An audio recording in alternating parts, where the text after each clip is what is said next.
my greatest achievements, I should say, is I actually had a hand in building the engine that set the last record at the Nürburgring for the MV1.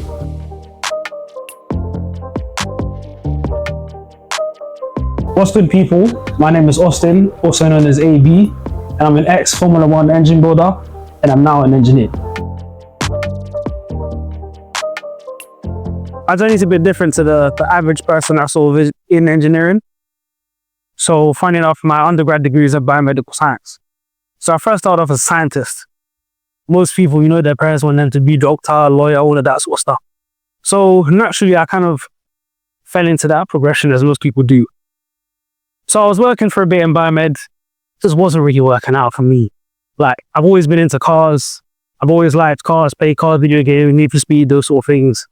And it just wasn't really it. So I just said to myself one day, actually, what did it for me is I watched a podcast by someone called Nicholas, I forget his surname, but he's a Formula 1 engineer that works for Red Bull.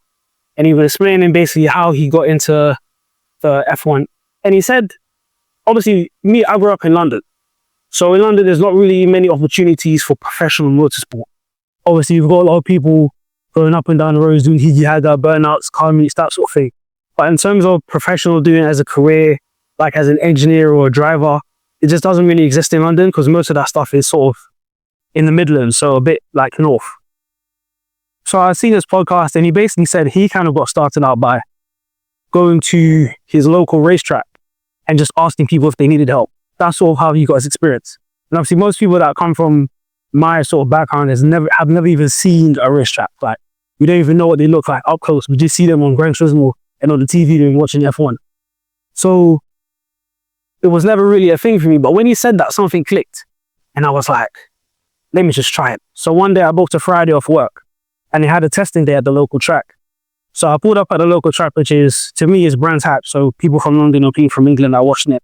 They would have heard of Brands Hatch.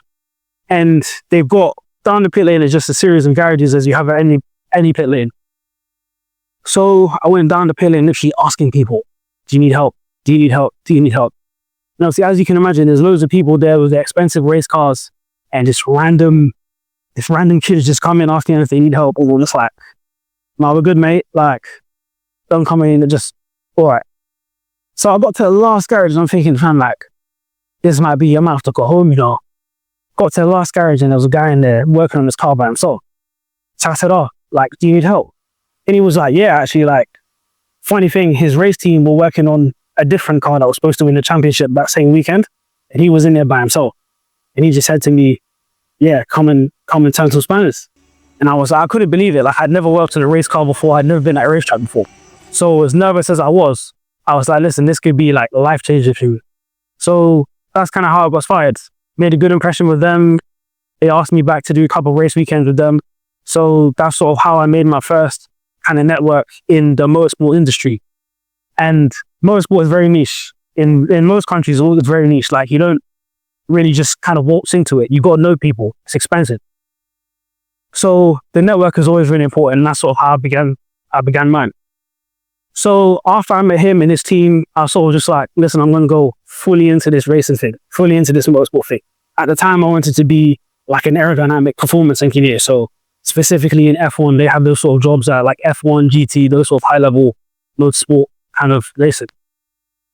So I decided, cool, I'm going to go into it. And I quit my job as a lab assistant, basically, as a research assistant at a hospital, because like I said, I did biomed for an undergrad, and applied for a trainee engine build job at a race company or a company that makes race cars called Caterham.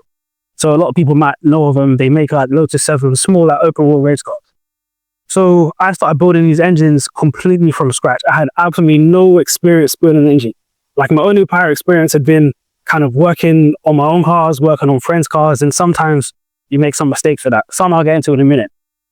But yeah, so I worked at this company called Caterham, and they basically taught me how to assemble an engine.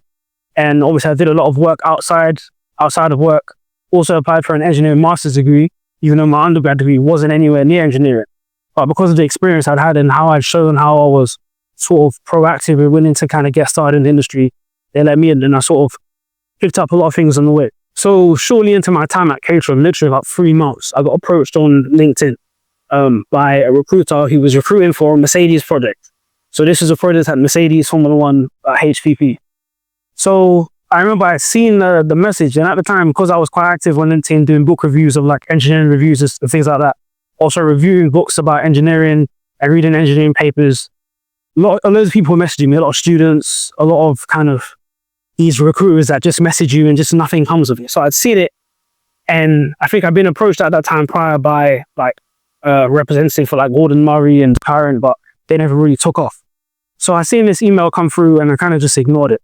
And one day I'm going through my emails and I see the guy's name, and next to it, it said recruiter for Mercedes HPP. And I was like, nah, it cannot be Mercedes. So I opened up the email or the message, telling that he was inviting me to apply for a job Mercedes F1. Bearing in mind, that was like my end goal. And I'd only been in the industry for 3 months at the time. So I was like, rah, like, am I even qualified enough to go for this job? Like, I really, really wanted it, but I just didn't have like the confidence. Obviously, I hadn't been in the industry long.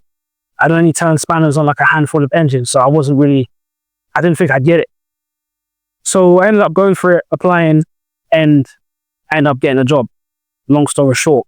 And all praise to God, because that job completely changed my life and my career from then on. And at Mercedes Formula One building the engines for the AMG 1. And funny enough, like one of my funny stories is, or one of my greatest achievements, I should say, is I actually had a hand in building the engine that set the last record at the Nürburgring for the AMG 1. So that's sort of a little like party piece I have there, and a bit something to take home with me from my time at Mercedes F1. So obviously working as an engineer now and as a technician, obviously I'm currently at one of the UK's biggest car auto manufacturers. Obviously working within F1 industry and at racetracks, and you live like on your own private projects. It's not always rosy. Like people that are in the industry know that it doesn't always go the way like it's supposed to. There's a lot of like mistakes and a lot of setbacks. So that's something for like a lot of people should know. So one of my like big kind of memories is a couple of years back, I was working on a GT86. GT86 that I owned, it was basically like a cursed car. It's a great car, but for me personally, that actual car was just headache upon headache upon headache. So one day I'm driving the car, I'm probably about 20 minutes from my house. And obviously I'm blasting music as you do. So I'm blasting music, windows are up. And I just start hearing a noise. I was like, no, not even before I hear the noise, I pull up to a traffic light. I press the brake now. The car's not stopping. So I'm thinking, am I pressing the wrong pedal or something? So I'm like, take my foot off the pedal, put it back on the brake. Car's not stopping. Then eventually the car started stopping. So I'm like, what's that fucking like? There's something that's happened there. So turn the music off and I drive off. And as I'm driving, I can hear. I'm like, fam, I've only had this car for like 2 months at the time. So my head's gone. So, but it kind of was intermittent. So I ended up pulling over. Check the front. It sounded like it was coming from the front left. Check the front left. Nothing there. Check the brake, the hub, everything's looking how it should. So I drive off now. The noise is getting worse. So I say, hold on now, I need to pull up. I need to pull over, because this sounds like it's going to be probably my brake pedal has got literally no resistance in it. Something's going on. Check the brake pedal now. Tell me why the brake pad for the rear left disc is missing. As in the piston for the brake caliper is literally just rubbing on the disc. So the disc is completely destroyed. There's no brakes. I've got basically no braking power for the rear left. And that was kind of when it all started with that car. So basically I leave the car home. I get home. I'm like, cool, I need to order new discs and new pads. New discs and new pads come, and I like recruit one of my friends, Axel, to help me. Obviously all you car people will know that most of the car scene is about getting your friends to do free labor. So I called him in. I said, bro, I need help. I'm going to need you to bleed these brakes for me. I just need you to just keep like a general check if everything's okay. Because the worst thing is working underneath a car, then you got to get up and under and up and under and up and under. So I just had him there, like just to kind of give me that support or arm to lean on or shoulder to lean on if I needed it. So I've changed the disc now. I've rebuilt the calipers. And I'm now trying to change the front brake pads. So I did the rears. The rear was where the problem was. Completely fixed the rears. Obviously, to do the rears, I've disconnected the handbrake. But obviously, if you're a rear-wheel drive car, I put it in gear so I can lift the front of the car up. So it's in gear, but there's no handbrake. So cool, I'm trying to do the front brake pad now. The front brake pad. And because the wheels are straight, I can't really get into the inside. So it's just a bit awkward. So obviously, those that worked on cars know that sometimes when you turn the wheel, you get a lot more access. So I decided, cool, let me turn the wheel. But the GT86 is a push to start. So in order to unlock the steering wheel, you have to start the engine. So bear in mind, the car's in gear. So I've gone to start the engine now to turn the wheel. As soon as I've started the engine, the car's come out of gear because obviously my foot's on the clutch to start the engine. And the car has just slipped off the jacks. The car slipped off the jacks and the jack's gone straight through the AC. Actually, the jack has gone straight through the engine bay.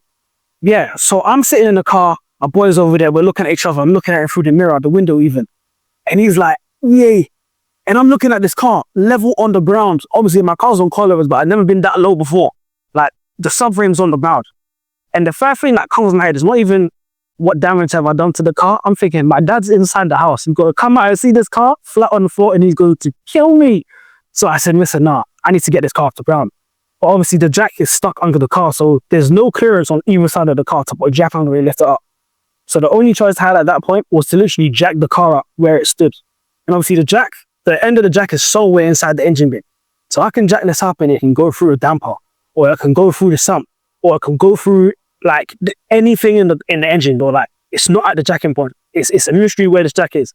Then it's a mystery as even whether when I lift this jack up, the car's even going to rise. So at this point, the bumper's flat on the floor. Obviously, it's a plastic bumper. The bumper's even bent inwards. So I'm jacking the car up. And obviously, the jack's going up, but there's just nothing happening. So it's moving, but it's not catching anything. So it's just jacking. Me and my boy looking at each other like, what are we going to do? Jacking his car. And eventually it hits something solid and the car starts to lift up. As the car's lifting up now, the bumper starts to decompress. So I'm kind of relieved now, cool, I don't need a new bumper, like the bumper's calm. Then all of a sudden, you just hear poof. And you just see this gas just coming out from underneath the car. All this goo. Turns out I had shot the jack stand straight through the AC condenser. Luckily, it didn't go through the actual engine rad. It stopped just shy of the engine rad. So we ended up getting the engine up. I finished the wheels, the shame. I finished the brake pads, put the wheels back on. And then from there, it was a huge thing to kind of like, luckily, I got off lucky. Like, it was only an AC condenser, which is the AC rad, and like some plastic undertrays, and that was it. So I was about to take it on a drift day. And I'm saying, if you know anything about the FA20 engine, they suffer a lot from oil starvation, spin rod barriers. So, and there's also issues with the kick-up pipe. So I decided, cool, before I go on this drift day, which is at Alton Park circuit in like North England, like near Liverpool, I'm going to change the pickup pipe. I'm going to put a chiller beam pickup pipe in it to eliminate all those FA20 oil pickup issues with the silicone and whatnot. I'm also going to put a Grady baffle plate in it. So, on to my friend's house again, enlisted some more friends for free labor. This time I got 2 of them. So we've literally jacked up this car, taken the sump off the car, and taken, obviously, it's a boxer. So you've got the exhaust manifold and the sump underneath. So drop the exhaust manifold, drop the sump, and obviously you've got to wait a bit for sort of oil to stop running out before you can like seal the sump back on. So I've changed the baffle, the oil pickup pipe, put the baffle in. Pretty easy job. So I've waited a couple hours before I put the sealant on to seal the exhaust, the oil pan back on. So now I've sealed the oil pan back on, and I've now waited a couple of hours before starting the engine, because obviously the sealant needs secure and dry and actually it's sealed, because you don't want to just have it off again because you've got an oil leak. So by this point, my 2 boys that are working with me had to go and like do something else, which is fair enough. But the job was basically done. I was just like literally just waiting for time to wind down. So, but hour passes now, hour and a half, something I don't really remember. And I cranked the engine on. So obviously I'm nervous. I'm thinking like, I've just completely drained this engine of oil. So I've turned the engine on, and literally I've turned the engine on now, and all I can hear is at the engine spinning. So literally I just put my head in my hands in the car, and I was like, I'm finished. Like, this engine is knocking. Like, I've literally just put this bottom end, this oil pan back on, and the engine is knocking straight away. So I called my boy, I said, fam, you never guess what happened, bro. This engine is knocking, like, already. And like, no one could believe it. So I get in the car and I'm like, listen, I gotta get back home. If this engine's knocking, I need a new engine in me. I'm driving home. Like, I'm not about to chill for the rest of the night. So I drive home, and I realize as I'm driving the car, it's just driving normally. Like, there's no issues with power, there's no issues with throttle response, no issues with deliveries. I'm fucking out. What's wrong with this car? Like, it's obviously not knocking. Like, the revs are holding, everything's calm, there's no smoke out the exhaust. It's all cushy. So, literally, it took me 2 days and my mechanic to work out what was making a noise. And it's so funny because as soon as that happened, I said, listen, I am done with this car. Like, on top of all the brake issues that I had, destroying the AC condenser, rebuilding the front end, like, I was just done with the car. And I was like, after all now, it's knocking. And I think that day I went home and put the car in facing knuckles. I said, someone come and get this from me now. Turns out the knocking sound was basically just a loose, like, the one of the bearings and the tensioner pulley was gone. So when you rev the engine, the pulley sort of rattled a bit, but it was really hard to see. It just sounded like an engine knock. But these things happen. Like, it's not always like sunshine and roses. A lot of these YouTubers you see, some of them are genuine, but some of them will cut out the bits where they stripped a thread in the engine. Now you have to buy a new engine, or like, there's a lot of things that can happen. So just be like prepared if you ever work on your own cars or you ever got your own stories to tell, that these things do happen and it is very normal. But you kind of just got to get past it. But for me, that car didn't want to get past it. From then, it was just problems after problems with that GT86. Like I said, this is nothing against GT86. You've seen some content that we did that. I'm a JDM boy. I love JDM cars. And I love that car specifically. With that car, it's probably the most engaging car I've ever had to drive. At that point, I just felt like it was problem after problem after problem after problem for me. So it just wasn't, I just said, listen, I'm done with this car. Like I said, not anything against GT86s because they're great cars. But that one example I had, it was killer. It was